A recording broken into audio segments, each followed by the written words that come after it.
안녕하세요, 볼리TV 성욱입니다. 자, 이강인 선수, 지금 파리 생제르맹 입단을 해서 이렇게 네이마르 선수와의 행복한 훈련 장면으로 또 국내 팬들에게 또 즐거움을 주고 있는 이강인 선수인데요. 현지에서 그 온라인 샵의 메인 모델을 이강인 선수로 바꿨다. 이강인 선수 유니폼 판매량이 파리 생제르맹 통틀어서 1, 2, 3이다. 뭐 이런 기사들이 계속 나오고 있습니다. 팀의 적응도 상당히 잘하고 있고, 또 최근에 파리 관련 소식들, PSG 관련 소식들을 전하는 뭐 유튜버나 뉴스들이 워낙 많이 나오기 때문에 뭐 어떻게 보면 좀 겹치는 내용들이 있을 수 있습니다만, 뭐 스타에 대한 이야기는 늘 어떤 시대든 어떤 시기이든 많은 매체들이 앞다퉈 다루니까요. 저희는 거기서 좀 그래도 좀 걸러서 좀 검증이 돼 확실한 얘기들 위주로 전해드리려고 노력을 많이 하고 있습니다. 자, 이강인 선수는 지금 새로운 시즌을 준비를 하고 있는데 파리 생제르맹의 새로운 시즌 라인업이 아직까지 딱 컨펌이 안 됐습니다. 계속해서 여러 좀 썰들이 많이 나오고 있습니다. 특히 이제 그 은바페 선수의 거취에 대해서. 근데 이거 은바페가 안 나간다고 하면은 내보내기가 쉽지 않은데, 어쨌든 그 파리 생제르맹이 카타르 국부 펀드에서 운영을 하고 있잖아요. 카타르 구간까지 언급을 하고 파리 쪽에서도 어떻게든 내보내겠다. 뭐 어떻게든 정말 뭐 인생을 망가뜨려 버리겠다. 뭐 이런 얘기까지 나왔다는 보도들이 있으니까 뭐 가만히 있지는 않을 것 같긴 한데, 현실적으로 과연 은바페를 내보낼 방법이 있는지는 모르겠고, 그런데 이런 상황에서 지금 은바페가 안 떠나면 네이마르가 나갈 수도 있다. 뭐 이런 얘기들이 나오고 있습니다. 이강인 선수랑 이렇게 화기애애하게 이제 면을 튼 지 지금 며칠 되지도 않았는데, 그 얘기의 이제 시작은 뭐냐면, 네덜란드 선수 사비 시몬스라는 선수가 있습니다. 2003년생이고요. 이강인 선수와 2살이 어리죠. 네덜란드 대표로 A매치 5경기를 뛴 어린 선수입니다. 암스테르담에서 태어났고, 어릴 때 2010년이니까 7살 때 바르셀로나로 건너가서 라마시아에서 9년 넘게 거기서 이제 축구를 배워왔던, 바르셀로나가 오랫동안 키워왔던 선수인데, 이 선수를 2019년에 파리 생제르맹이 영입을 했었어요. 그리고 2021년에 1군 데뷔를 시켰었고, 근데 파리에서는 워낙 쟁쟁한 선수들이 많으니까 뭐 출전 기회를 거의 못 잡았죠. 그래서 한 1년 동안 11경기 뛰었나? 리그 컵대 통틀어가지고. 그러다가 지난 시즌에 PSV 아인투벤으로 이적을 하게 됩니다. PSG에서 PSV로 이적을 하게 되는데, 요때 좀 협상이 특이했던 게 뭐냐면 FA로 나눴어요. 그러니까 이 정도를 받지 않고 풀어줬고, 파리 생제르맹 PSV 아인투벤이 5년 계약을 체결을 합니다. 그런데 이 계약이 특이했던 게 뭐냐면 바이백 조항이 있었어요. 파리 생제르맹에 다시 데리고 오고 싶으면은 600만 원을 내고 데리고 올 600만 원이래. 죄송합니다. 600만 유로를 내고 다시 사들일 수 있는 조항을 걸었습니다. 그리고 그 600만 유로에서 이 내역이 어떻게 되냐면 400만 유로는 PSV 아인투벤이 이적료로 가져가고 200만 유로는 그 사비 시몬스 선수가 가져가는 이런 조항으로 바이백 조항을 걸었는데, 이 선수가 가자마자 대박이 났어요. 지난 2022-23 시즌에 네덜란드 1부 리그 득점왕이 됩니다. 2003년생인데 34경기 나가고 19골 넣으면서 에레디비지 득점왕이 올랐어요. 그러니까 완전 대박이 난 거죠. 그래서 지금 뭐 맨유에서도 누리고 있다. 최근까지는 독일의 그 라이프치 이적설이 가장 좀 유력하다는 얘기가 나왔었고, 뭐 그런 얘기들이 있었는데, 파리 생제르맹이 그 바이백 옵션을 가동을 해서 다시 재영입을 했습니다. 이 바이백 조항 발동이 이달 말까지였거든요. 그래서 이제 PSG가 일찌감치 바이백을 하겠다라고 통보를 했고, 선수 쪽에서 최근에 오케이를 하면서 파리로 이제 돌아오게 됐는데, 문제는 뭐냐면은 이게 그 조건이 있다는 거죠. 아직 공식 오피셜은 안 뜨는데, 근데 이 조건이 뭐냐면, 어차피 지금 이 팀이 와도 주전으로 뛸 가능성이 낮아 보인단 말이에요. 은바페도 있고 네이마르도 있고 하면, 이 친구가 이제 2선 공격수로서 뭐 왼쪽 오른쪽 중앙 다 뛸 수 있는 선수여서 국내 언론에서는 이강인 선수를 아이버리다 이렇게 거론을 하고 있는데, 어쨌든 시몬스 입장에서 보면 이강인은 뭐 자기가 충분히 경쟁할 수 있다 보겠죠. 그런데 은바페나 네이마르가 버티고 있다면은 자신이 출전할 수 있는 기회가 제한될 수밖에 없으니까, 그 두 선수가 동시에 파리에 남아있게 된다면 나를 다시 임대 보내달라. 그리고 임대팀은 라이프치히, 이런 식으로 얘기가 됐다는 썰이 현재 나오고 있습니다. 그래서 이것 때문에 현지에서는 은바페 아니면 네이마르가 떠나야 되는데, 은바페는 본인이 지금 알바끼를 하고 있으니까 네이마르가 떠나지 않겠냐. 또 네이마르 같은 경우에는 지금 뭐 첼시에서 네이마르가 이적할 마음이 있다면 언제든지 자기들이 오퍼를 넣겠다라고 버티고 있다는 얘기도 있고, 또 지금 맨체스터 시티에서 베르나르도 실바 얘기도 있지 않습니까? 파리 생제르맹 영입이 여기에 연관이 돼서 네이마르를 맨시티에서도 노릴 수 있다. 뭐 이런 얘기들까지만 다양하게 나오고 있는 상황이기 때문에 이런 연장선상에서 지금 네이마르가 떠날 수도 있다라는 얘기들이 나오고 있는 건데요. 근데 제 생각에는 개인적으로 네이마르도 급여가 상당히 높기 때문에 이 선수도 옮기는 게 일단 쉽지 않고 파리 입장에서도 음바페 네이마르를 처리하기도 쉽지 않지만 그 두 선수가 동시에 있고 현실적으로 봤을 때 시몬스가 다시 임대를 갈 가능성이 크지 않나.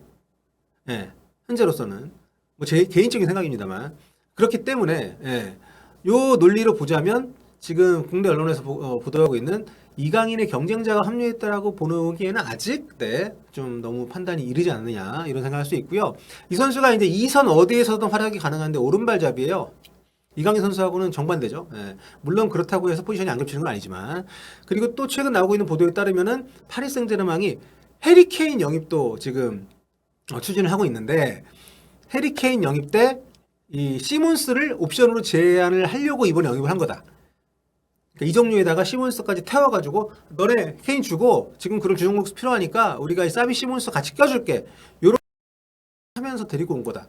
이런 얘기가 나오고 있습니다. 그래서 뭐 바이에른 뮌헨이 적극적으로 나서 있지만 레비 회장이 일단 돈을 더 달라라고 버티고 있는 상황이기 때문에 약간 지지부진한 상황에서 파리 생제르맹이 정말 돈을 싸들고 덤벼든다면 또 사비 시몬스 카드라면은 충분히 토트넘에서 뭐 100% 주전까지는 아니어도 이성 공격 충분히 경쟁력 있는 선수이기 때문에 네덜란드리그 득점왕이니까 좀 귀를 기울일 만한 카드일 수 있습니다. 그래서 이런 얘기들이 계속 나오고 있어서 지금 굉장히 현지에서 많이 좀 이슈가 되고 있고요.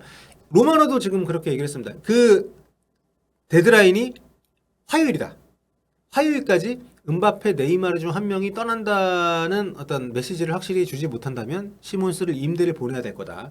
그러니까 오늘 내일 중에 한국 시간으로는 뭐 내일하고 모레 중에 어떻게든 결정이 나지 않겠느냐 이런 얘기들이 지금 나오고 있고요. 아무튼 파리는 지금 이강인 선수는 의욕적으로 팀에 합류해서 많이 하고 있지만 팀 상황 자체가 좀 어수선한 면이 좀 있습니다. 그래서 좀 여기에 정리가 돼야 될 것 같은데 어쨌든 이강인 선수는 뭐 우리도 냉정하게 봤을 때 100% 주전 선수는 아니기 때문에 팀 상황이 어떻게 정리되느냐에 따라서 올 시즌 뭐 기용 횟수나 아니면은 본인의 어떤 주된 역할이 어떻게 될지가 정리가 될 텐데 아직 이게 좀 불안정한 상태이기 때문에 그리고 루이스 에니케 감독이 합류를 해서 이제 훈련을 막 시작을 했잖아요.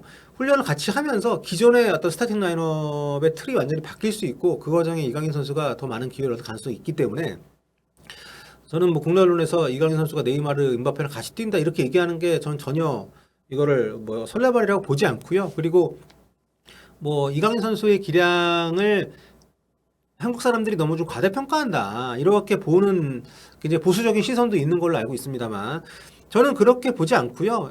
라리가에서 소속팀의 수준을 감안했을 때 정말 보여줄 거 다 보여주고 온 선수고 특히 파리 생제르맹에서 이런 정도로 적극적으로 영입을 했다는 것 자체는 뭐 이강인 선수 어리기 때문에 장기적인 어떤 투자 가능성을 보고 영입한 것도 물론 있겠습니다만 지금 이 팀은 선수층을 그렇게 막 두텁게 더블 스쿼드로 가져가는 팀이 아니란 말이죠. 그렇기 때문에 당장 실전에 투입할 수 있는 가능성, 당장 실전에 투입했을 때도 팀 성적에 유의미한 영향력을 줄 수 있는 선수라는 그런 판단을 내려서 영입을 한 거기 때문에 저는 시즌 초부터 충분히 주전 경쟁 라인업에 들어가는 선수라고 봅니다. 그래서 개인적으로 많이 좀 기대를 이번 시즌에 하고 있고요.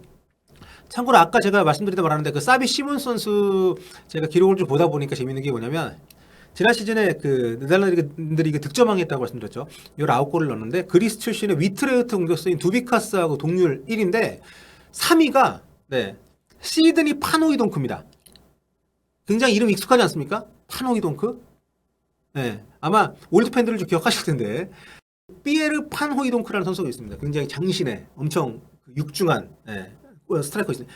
우리 그 98년 프랑스 월드컵 때 우리 상대를 네덜란드가 히링크 감독이 5대0으로 우리를 꺾었을 때 그때 골을 넣었었던 바로 그 선수인데 그 바노이동크의 아들입니다. 그래서 굉장히 좀 이런 거 보면